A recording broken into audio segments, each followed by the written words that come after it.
इमामे के दई सको एड़ी तो असा में पहुंचना असा के तो खैरात में जुड़िया के तो अमामा पिया એટલે હિદાય અને जो से नगिया विभाग में हाजी मूसा केन जो है ना असी लिखियो से आया है और दयापुर विभाग में हाजी इब्राहिम आया है हिदाय ने मुंदरी तरफ से मोहम्मद कासिम भाई अने हाशम भाई अंजार तरफ से आया है एडो सईद आकिर शाह बाबा ने जो से अमुक गेड़े विभाग में आया है उनके लिखियो जे भाई अई अमुक नोंद दी जा पर नोंद प्रमाणे मिले न होय लगभग यानी जो से 55 खन अमाम आई अने तंजो लिस्ट ने तैयार है ई अमाम आई ने जो से एक एकड़े जे फाड़े में 8 आया 7 आया 2 आया 6 आया ये ने इन विभाग में देवाजी वेंदा बियो असा के ओआ थी ने जो से एड़ा कलमे वारा ने एड़ा बेहतरीन जदीदार गिलाफ मिले जे जनाजे मथे पर कम अचे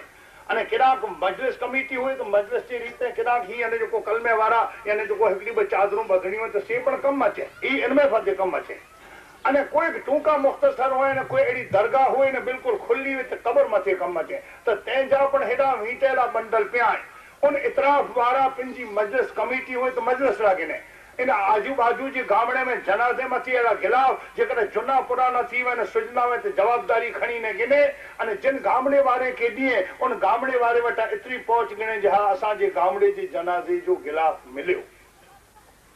अने मजलिस कमेटी दिए तो इतरो गिने जे असा जी मजलिस कमेटी ला मिलियो तो हेवर ई तकरीर खलास थी थी हेडा इनजा जो को एहतमाम करे वाला आई से हेडा जे नो गिलाफ बिलाफ मड़े हेडा हाजर आई अमाम आपड़ हाजर आई आऊं विनंती करिया तो जे जिन विभाग में जितने की अमाम पुजे अल्लाह जे वास्ते नमाज जे वक्त मथे बधे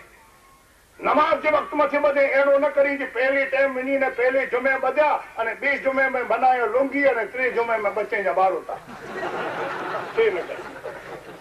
अवाम के बदे कोई अल्लाह तौफीक दे तो हमेशा इता एकड़ो ना हल दो कोई तो हमेशा नमाज जो वक्त मथे अमाम बदे ताकि अमामत जो वकार